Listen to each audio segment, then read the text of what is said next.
Mighty Number 9 was... okay. I want you to know this up front so you don't think I'm trying to convince you otherwise, because I'm not. I would never lie to you. So if there's anything I want you to take away from this video, it's that Mighty Number 9 is a fun... God damn it. If you've never heard the tale of the Mighty Number 9, please take a seat. The story begins with one of my favorite classic video game series, Mega Man, or rather, the Mega Mind behind Mega Man. Enter Keiji Inafune. Fresh off of graduating from Osaka's Designers College, he joined Capcom as an illustrator, beginning his work with the first Street Fighter and Mega Man, mainly doing design work responsible for enemies such as Bomb Man and Elec Man, as well as the box art from the game. No, not that one. Although he wasn't behind the creation of the titular Blue Bomber himself, his continued work on the series would later make him known amongst the gaming community as the father of Mega Man.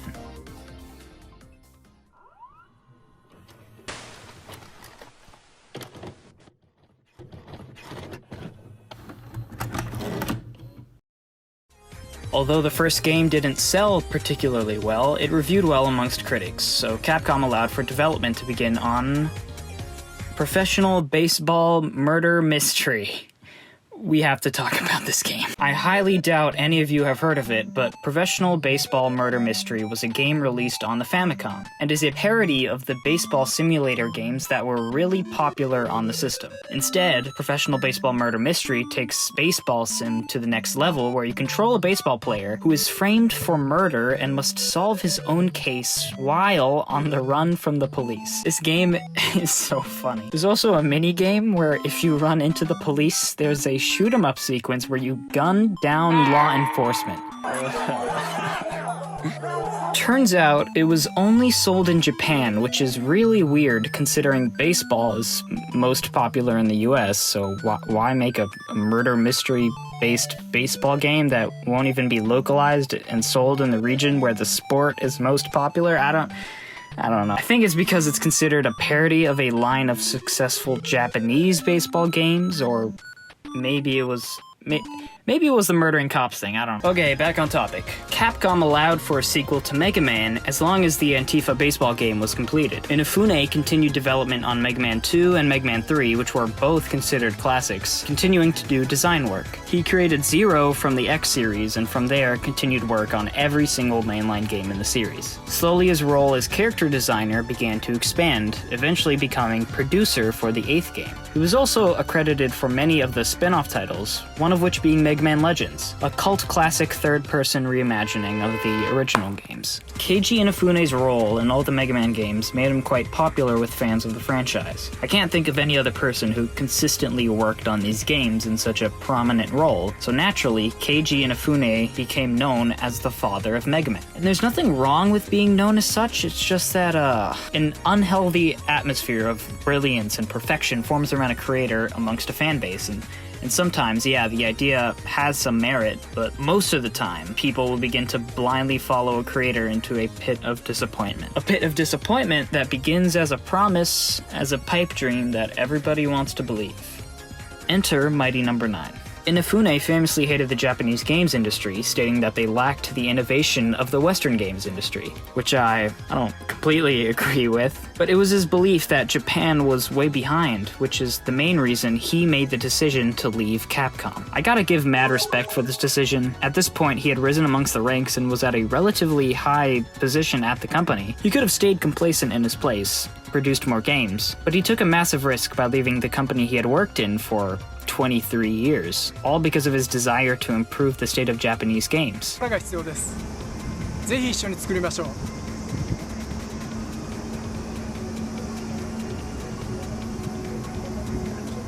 A decision based on a love and passion for video games. Cool. He then made Mighty Number 9.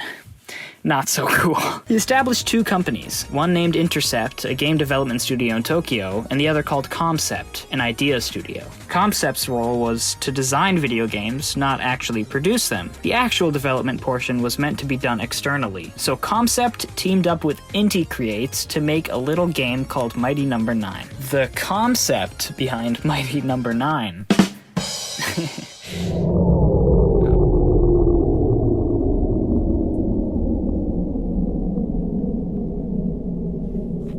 Sorry. mainline Mega Man games obviously established themselves as an extremely iconic series, spawning a large fan base, but after the 10th game it seemed as if Capcom had completely pulled the plug from one of their most popular series. After all, it would be another 8 years before we'd get our hands on Mega Man 11. Aside from a Smash Bros. Crossover, Mega Man was officially dead. The 10th game was released in 2010, and there was a void left in the fans who were now desperate for any kind of Mega Man related news. And then, like a phoenix rising from the ashes, Keiji Inafune, the father of Mega Man himself, announced a Kickstarter for Mighty No. 9, a game that was marketed as a spiritual successor of Mega Man. これが私たちとファンの皆様の新作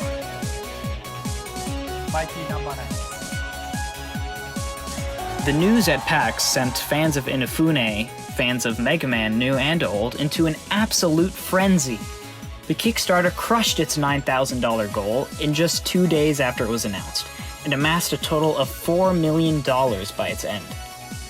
マイティナンバー9 8 7 6 5 4 3 2 1 Let's pause here and look at the stretch goals for this project, shall we? You probably know where I'm going with this. $1.2 million. We get 2 extra stages. Okay, I don't have any issues here. Another $150K and we get Mac and Linux versions. Okay, that's kind of crazy. They're gonna have to completely port this game. That seems like it would take a lot of time and a lot of effort to port this game from PC to Mac and Linux. Next are 2 new modes, a new game plus and a turbo mode. Not sure what that is exactly. Whatever. Then a whole making of documentary. That seems costly and kind of tough, but it can probably be done. Who knows? Oh, another new mode. Wow, that's a lot. Okay. Whoa. Hold up. PlayStation 3, Xbox 360, and Wii U versions. So now we're porting these games onto 3 more consoles. Most games stay on 2 or 3 consoles maybe. Mighty No. 9 is going to be on PC, Mac, Linux, PlayStation 3, Xbox 360, and Wii U. By my count, that's 6 versions. Oh, no. More than a little concerning, but hey, relax. This is Keiji Inafune we're talking about. Father Mega Man. Mega Man. Somebody can do it, it's him. Another whole new stage and boss. Okay, well, you're gonna have to do designs for the stage, create assets, maybe some new enemies, whole new boss with voice acting, not to mention more bug testing. Wow, that's more than enough on their plate. Yeah, there's also an online co-op mode. It's online co-op mode. So you're telling me they're planning to develop an online mode for this game? This team's gonna have to figure out how to develop a game from scratch with online functionality in mind. What's that? Six consoles are gonna do online mode for 6 different consoles. Hopefully, Inti Creates has a decent history in developing online games. Intro, stage, and boss. Support character. PS4 and Xbox One versions. That's 8. Oh god. Hey, I thought of a funny joke. What if they released Mighty No. 9 on the PS Vita, which is one of the most unsuccessful consoles in Sony history? What was that? We're going to release it on the Vita. 9 versions? Not 10. 10 versions. We're also getting it on 3DS. Get 3DS Mighty No. 9, 10 different versions of the game. Another new stage and boss, retro style soundtrack and effects, and an online race mode. Okay.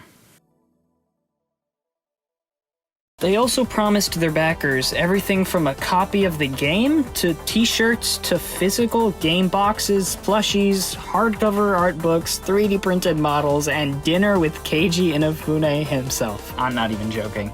Oh, and they began work on another game at the same time? Red Ash? The spiritual successor to the Mega Man Legends series?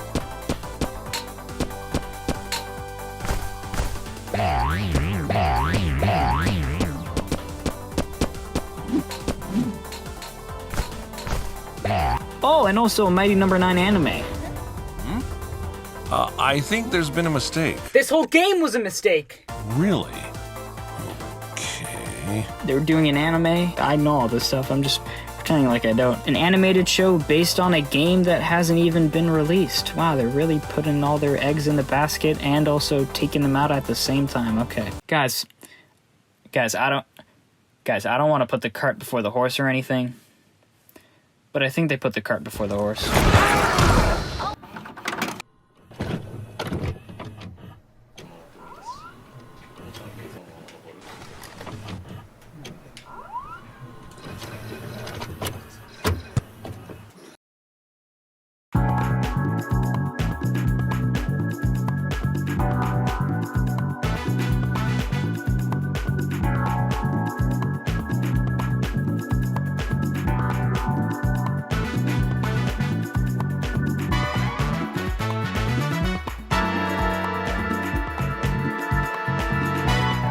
Project lead Keiji Inafune, the father of Mega Man fans around the world. He's the mind behind over 30 Mega Man games, which totally makes him suited to port the same game to 10 different consoles. Oh my god. And if you ever get the chance to have dinner with the man for $10,000, wow, okay. He'll tell you to your face how much he hates the beloved fan favorite Mega Man 3. Lead game designer Naoya Tomita, aka Tom Pond. Japanese breaststroke swimmer, level designer for the OG Mega Man. Designed many stages for 2 and 5. Famous words? Mind like parachute. Only function when open. His latest game was released in 2016. It was Mighty Number 9. Okay. Music by Manami Matsume, the big brain behind the Mega Man 1 soundtrack. I don't have anything bad to say. The original Mega Man soundtrack is generally a great piece of music. I don't have any funny. Lead character designer, Kimo. There's no information available about this man.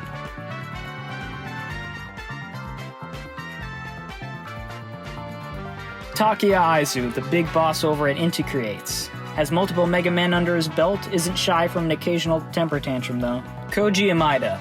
His last game was also Mighty Number 9. And finally, translator extraordinaire Ben Judd. A close friend of Inafune himself, Ben is known for his translation skills and has most recently moved into the localization scene. This guy is going to show up again, so keep a tab on him. Oh, and I almost forgot. You're responsible for this mess too. You're in there as well, okay? Don't complain. That's the team.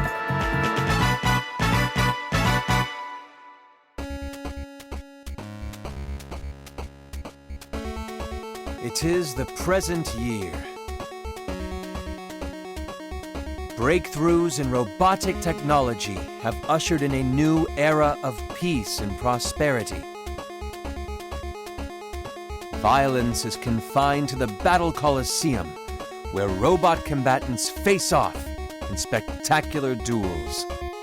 Today, the Coliseum walls once again echo with the shouts and cheers of excited fans, when suddenly...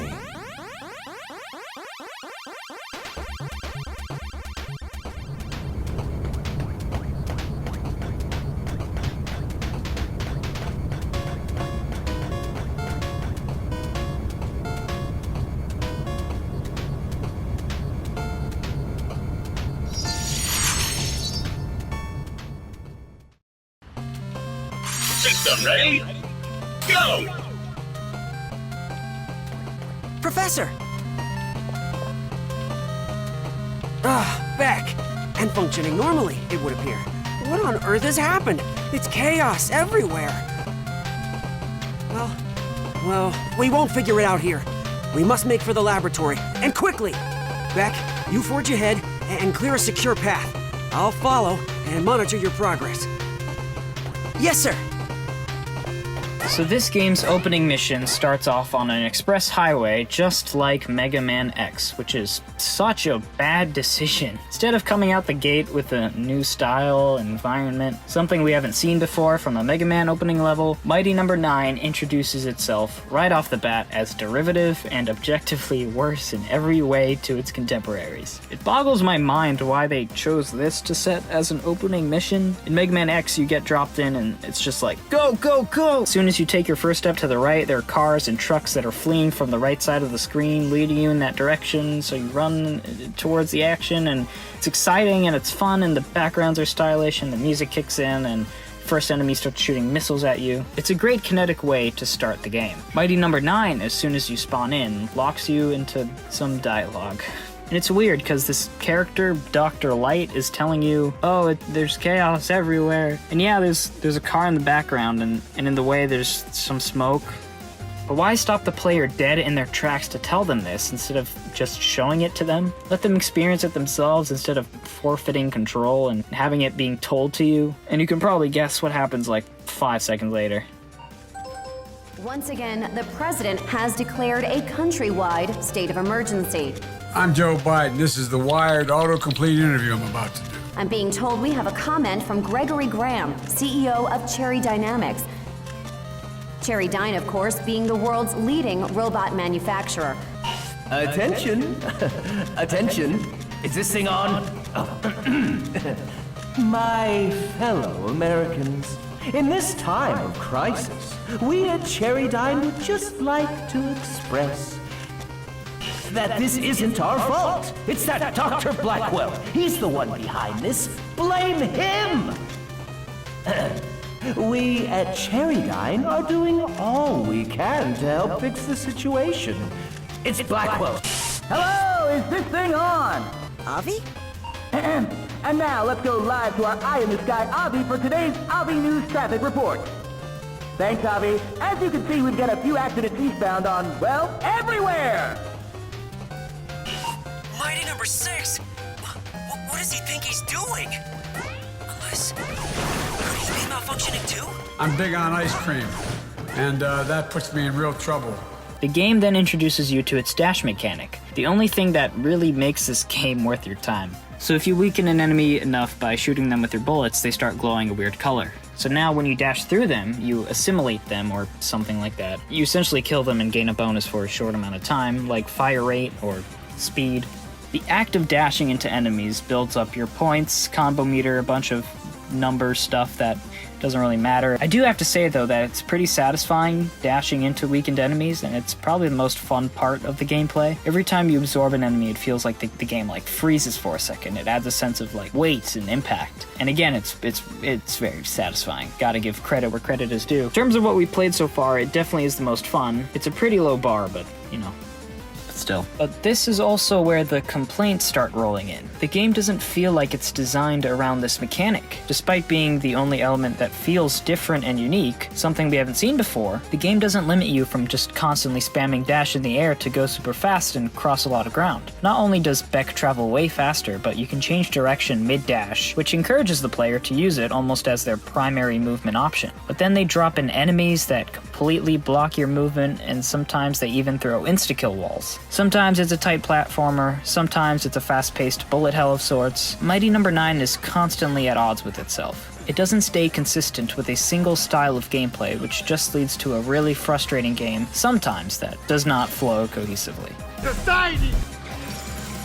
In a platformer like Mario, for instance, where everything from the character's speed, movement, enemies, environments, camera, they all complement each other very well and all act as pieces of a puzzle that fit together really nicely. Mighty Number 9 is trying to beat Mega Man, Mega Man X, something new, something classic, all at the same time, and it just turns into a mess. Also, one thing I just didn't talk about yet are the visuals. They kinda suck. Comparing this to the concept art that they'd released a while before, it's a night and day difference. And I know the game isn't supposed to look like the concept art, but the only released visuals of this game on the Kickstarter looked like this. They even showed sprites of Beck. Oh yeah, his name is Beck. Jumping and doing stuff with shell-shaded graphics.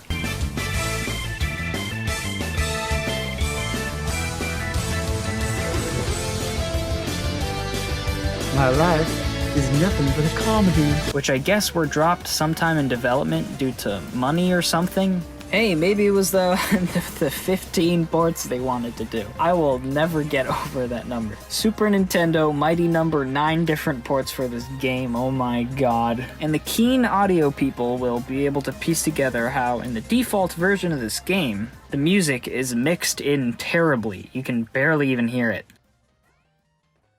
Where are we? Are we still in the tutorial?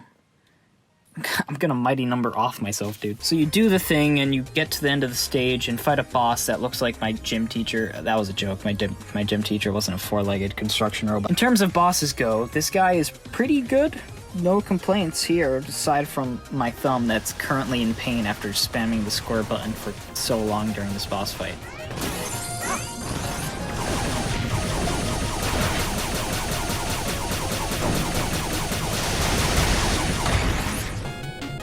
Come on! Snap out of it! Now! After you beat and assimilate him, you're now able to... Sonda, are you alright? Oh wait, more dialogue. Back, thank goodness. But where are the other mighty numbers? Well, based on empirical So how are you evidence, guys doing? I believe they might be suffering from this robot affliction that's going So on. how are you guys doing? Crikey! It's like every bot in America went completely nuts all at once. So, how are you guys doing? Now you're able to choose what boss you'd like to play against. There's a long trend in Mega Man games where you can technically challenge the bosses in any order you like, but that's always been a weird feature in these types of games that I honestly don't know how I feel about. It's cool that I have some freedom as a player to pick and choose the path I want instead of going down a linear set of levels that are predetermined by the game, but the consequence is not really fun because you'll end up getting to the end of a really tough level, but then realize that there's no way you can beat the stage's boss because you're missing the weapon it's weak against. So is that okay? Is it okay for a game to give me freedom but then push me down into a linear boss order? Because let me tell you, it's not fun getting to the end of Oil Platform only to be curb stomped by Mighty Number 1. You and I are just much better off Googling Mighty Number 9 boss order and then just tackling it from there.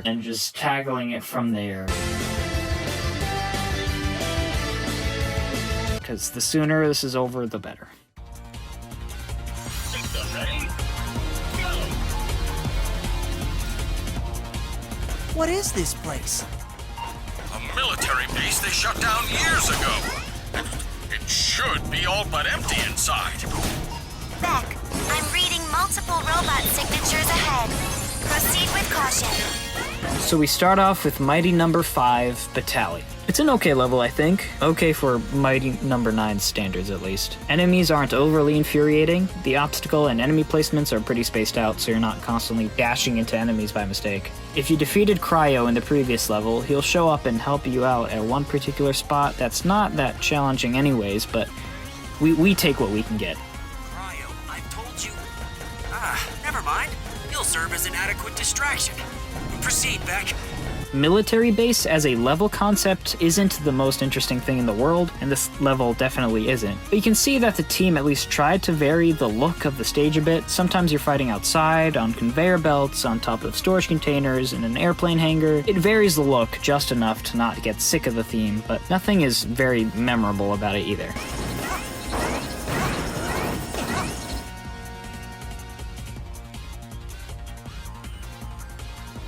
How about another joke, Murray? No, I think we've had enough of your jokes. What do you...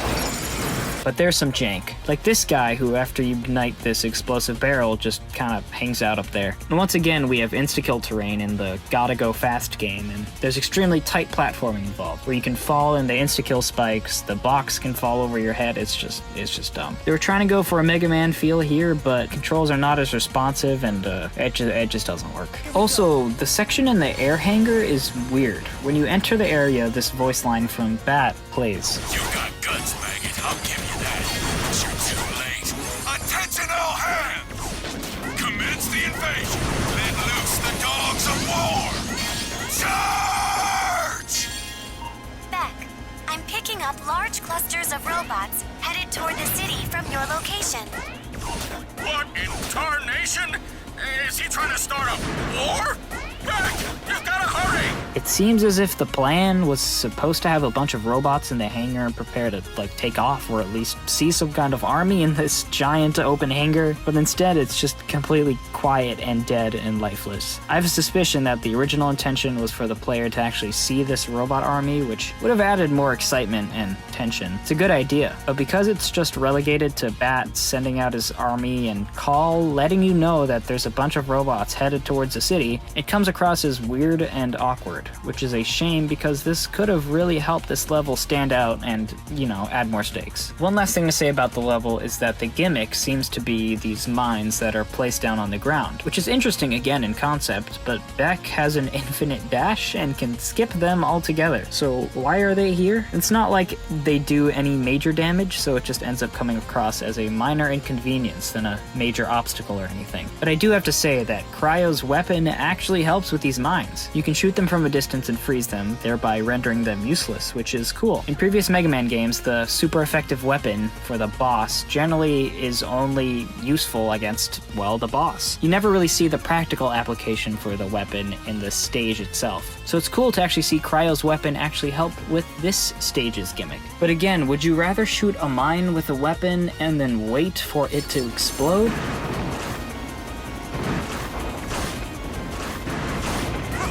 Or just keep moving and dash over it? Yeah, I already know your answer. Italian is a good boss, not sure why we need to know his height or weight. Battle is our destiny! You begin to recognize patterns in his bullet spray, which is pretty rewarding.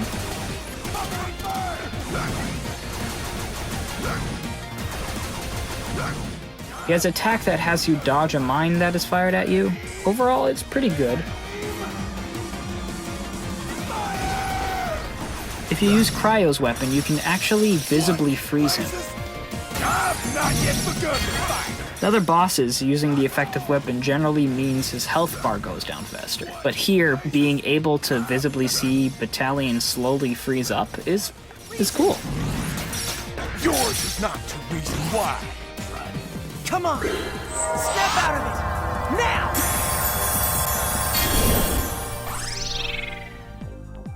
My army. The war must be stopped, Private Beck. Mission clear. Final thoughts. This is one of the good levels. That statement doesn't mean anything because the bar is so low. Playing this level reminded me of a stage in Mega Man X4. In that stage, you're in a naval base on a motorcycle, and it's cool, energetic, and has style. You begin inside the naval base and escape as it's slowly exploding, then ride on the open ocean with different bases in sight as the boss, who is a cool stingray man, chucks bombs at you from the sky. It's completely nuts, and it commits to a frenetic style and is very fun to play. Comparing these two, there really is no competition. And it should say something when Mega Man X4, the fourth game in a series which is often criticized for having unnecessary copy-paste sequels, is doing a better job than you. God damn!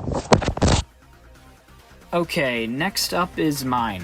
This level is not good. I don't like this crap. There's some cool ideas here, and I like how the design of the level teaches the player some ideas, but it's hampered by so much garbage. Like the climbing system, which just feels so wrong to use in this kind of game. All the pits are lined with the god-awful purple insta-kill spikes again that just one wrong move and...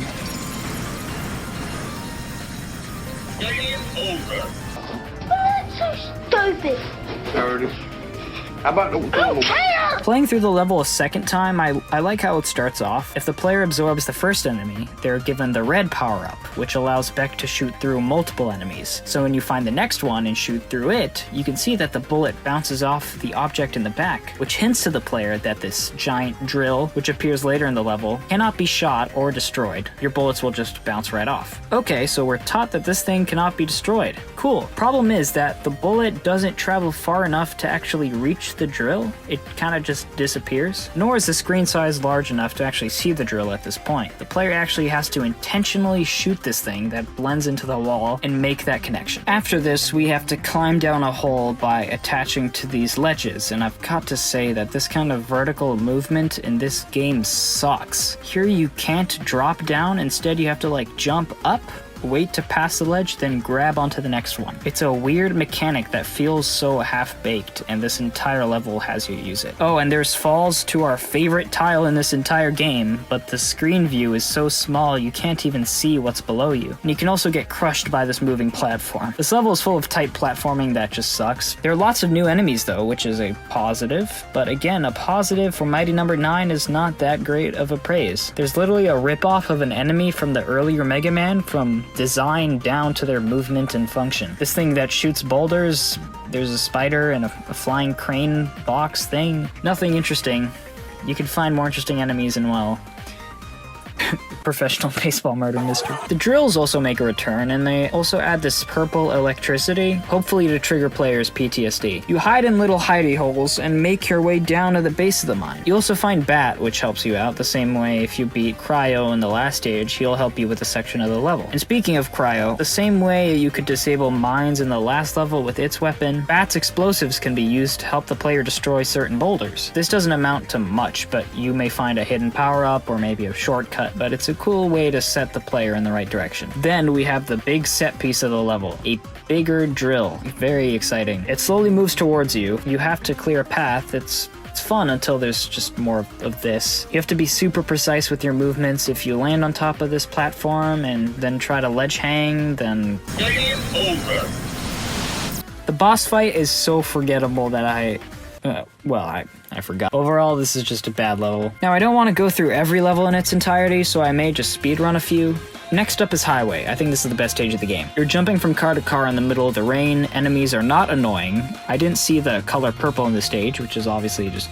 that's a plus. There's zero vertical movement here, so really no ledge hanging or ladder climbing or anything like that. Because the level layout is horizontal, it takes advantage of Beck's dash ability. It's much more fun to dash from different trucks and stuff without the fear of ramming into something. And I guess because everything is so fast in the background, you can't really pick apart how terrible everything looks. The boss of the level starts chopping up cars and killing people, I guess. This is a much more interesting implementation of the boss within its own level, where he's actively destroying the ground beneath you. The actual fight isn't really anything to write home about, especially if you have mixed weapon. It becomes a pretty unfair fight, but overall, this is definitely one of the better levels of the game. What's next? Capitol building. Uh-oh. Beck, no, don't do that, Beck, no, the camera's in there and stuff. We're in a digital age, Beck, no. This whole level takes place in the Capitol building, and the level layout kind of loops back around to this main room as you find the boss in the level and slowly chip away at his health. It's a cool concept for sure, but the spaces are so tight and cramped. But I do like how this sniper boss shoots you from across the map. It's not too bad of an idea. Also, side note, I think you fight the boss in the Oval Office, but the Oval Office is in the White House, not the Capitol building.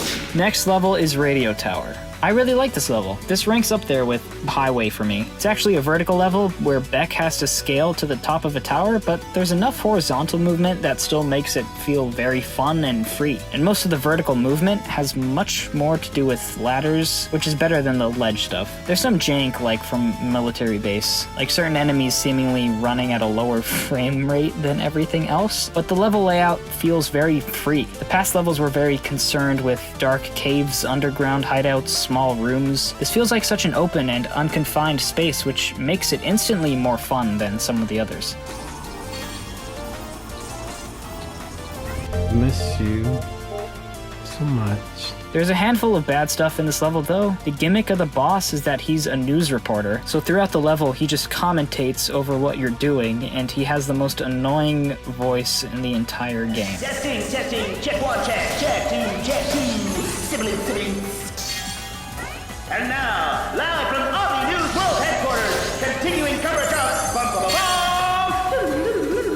Nation in Crisis! And he shows up constantly too. This is also the first mini-boss we've seen in the game, and it's just an enemy that we've seen before, but big. Also, the higher you go, the stronger there's a gust of wind. It pushes you while you're in the air in whatever direction the wind is moving, but while you're on the floor, it doesn't really affect you at all. I don't mind this element to the level very much, but it's not too bothersome, and rarely does it actually kill you because of your dash. But it just boils down to being another obstacle against you. Nothing interesting done with bullet time or enemies being affected by the wind as well. Only seems to affect Beck for some reason. But it definitely isn't as half-baked as the other stuff in the game. At one point, the wind actually blows upwards.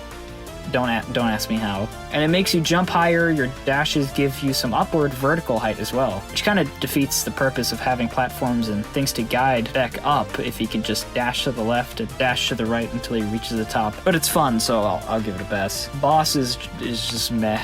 Again, nothing to write home about or anything. Next is Water Works Bureau. You can just dash through half the level in the literal doo-doo water. You fight a mini-boss twice. The gimmick is slippery ice, but then the floor is all purple spikes. I hate this level so much. The boss is okay, I guess. Back! Phew! Am Ice glad to see you? No, it's not. It's an Ev. All that's left is for you to flush number 2. The point is, I love ice cream, always have. My favorite, by the way, is chocolate chip. There's a level where you play as Call too, Beck's sister. I like this level even though there's no dashing or anything. It's just a cool change of pace and there's a Robo-Dog boss fight at the end. Robot Factory is the Wily Stage 1 of Mighty No. 9 and I think it's a pretty cool level. It requires the player to use their big brain of theirs. For example, in order to open this door you have to shoot this button, but the button only keeps the door open for so long. So you eventually figure out to use the mine, attach it to the button, walk up to the door, detonate it, and then walk through. You have to use Avi's power-up to do an extra high jump to get extra air, then use the same power-up to slowly descend this anxiety-producing death trap. Police, get what you fucking deserve! I think I'm gonna ask my doctor to remove the color purple from my vision. Beck uses the snipe shot to get through this door. There's a forgettable mini-boss, then another mini-boss, which is just the first boss of the game reskinned. You fight a boss literally called Nameless. Okay, I'm waiting for the punchline. There's no punchline. It's not a joke. And then... Trinity was my experiment. She was ultimately deemed a failure, but she was an educational one.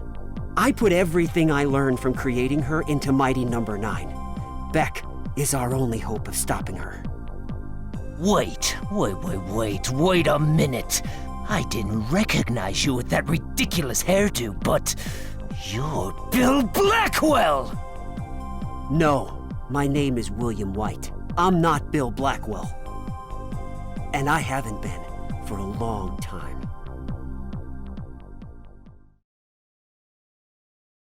What the dog doing? So it turns out, guys, he's actually the bad guy.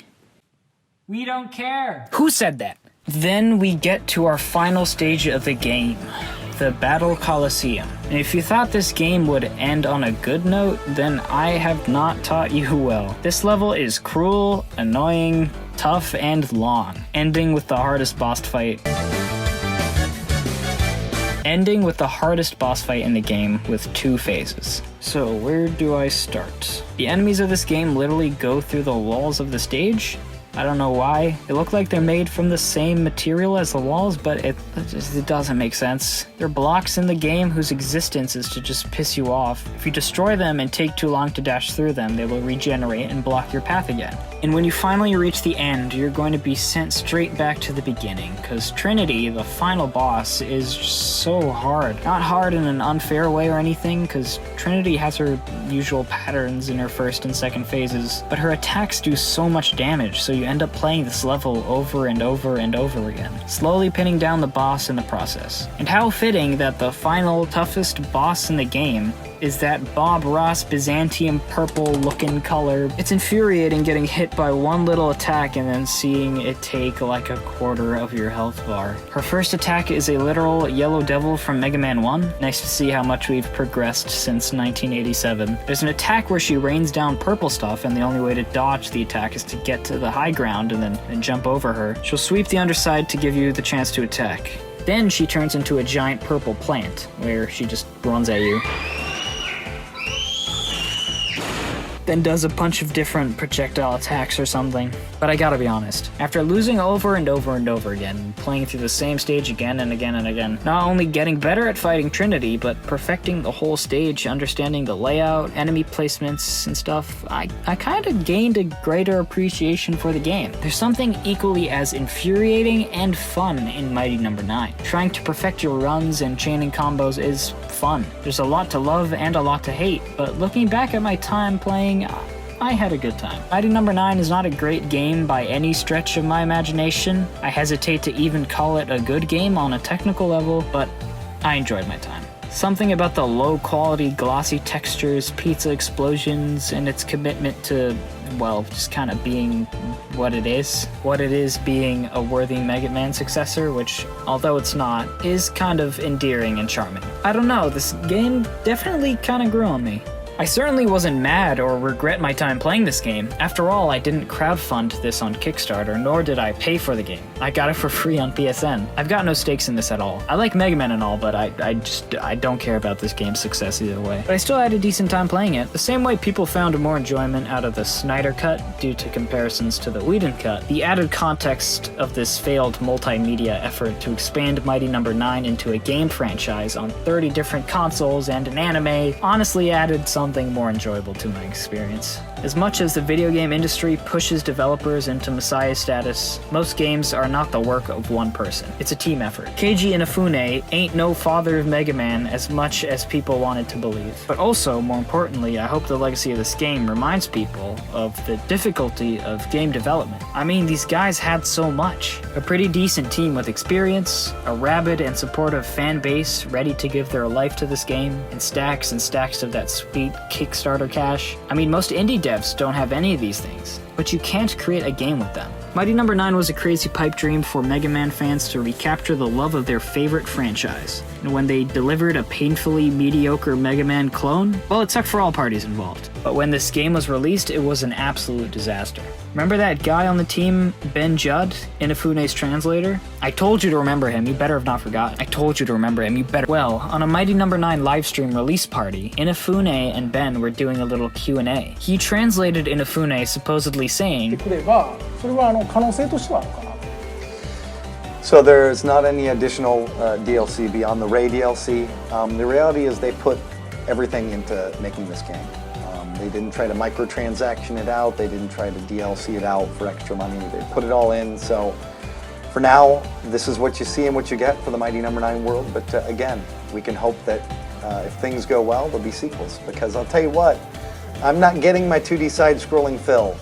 And at the end of the day, even if it's not perfect, it's better than nothing. At least that's my opinion. Is there any possibility for Smash Bros?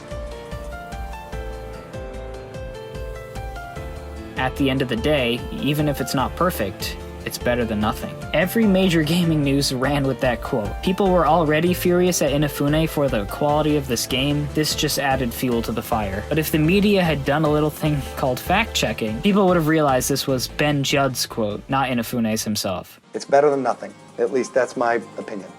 Ben had added a little after translating what Inafune had said, leading people to misrepresent the quote. And that wasn't it either.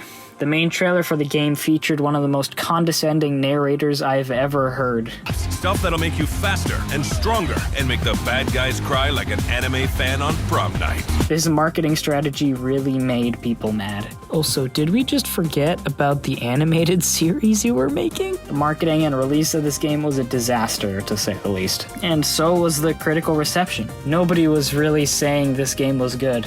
You had a camp saying it was okay, and a much larger group who absolutely hated it. But after playing the game twice now, I'm somewhere in the middle. It's a below-average game, there's good groundwork for a sequel, but that ain't ever happening. They had a Ray DLC, which was the same quality you'd expect from Mighty No. 9. The reason I made this video is because I find the story of this game fascinating. The way both the fans and even the creator himself bought into a pipe dream of their own design. A rebirth of Mega Man-style games, which eventually came true a couple years later with the release of Mega Man 11, which I loved. But Mega Man 11 was released in 2018. It's 2021. There's been no news of a sequel or anything Mega Man related from Capcom as of yet. So are we gonna wait another decade before another Mega Man game arrives? Will another Mega Man successor rise to try and reinvent the wheel and bring life to a new franchise? Or will Inafune make his miraculous return and direct a sequel? Don't know, don't care. I'm probably just gonna play that shooting pigs baseball simulator. It's unfortunate to say, but there's really no happy ending to the story, let alone a definitive ending. Many members of the team behind Mighty No. 9 haven't worked on any game since. Many of their careers took a nosedive or stopped altogether. Inafune himself went off the map.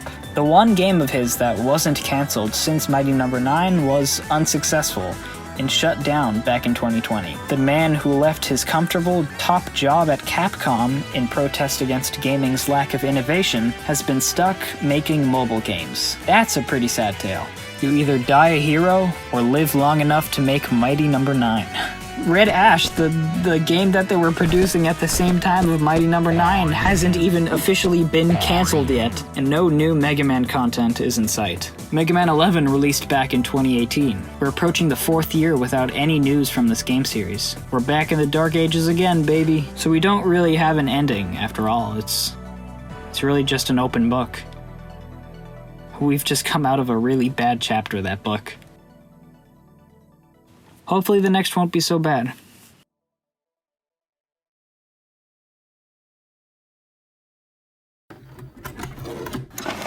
これもちょっとべったりしちゃったこれすぎるねとか、その辺の調整。そうですね。はい。ライトの調整はこれからしていこうということで。今回は背景見せるため用として背景のライトはそのままちゃんとやってるんですけど、キャラクター側はまたキャラクターごとのライトを設定するらしいので、そちらはちょっと今回はまだ入っていないです。はい。大変満足しました。ありがとうございます。バッチリ。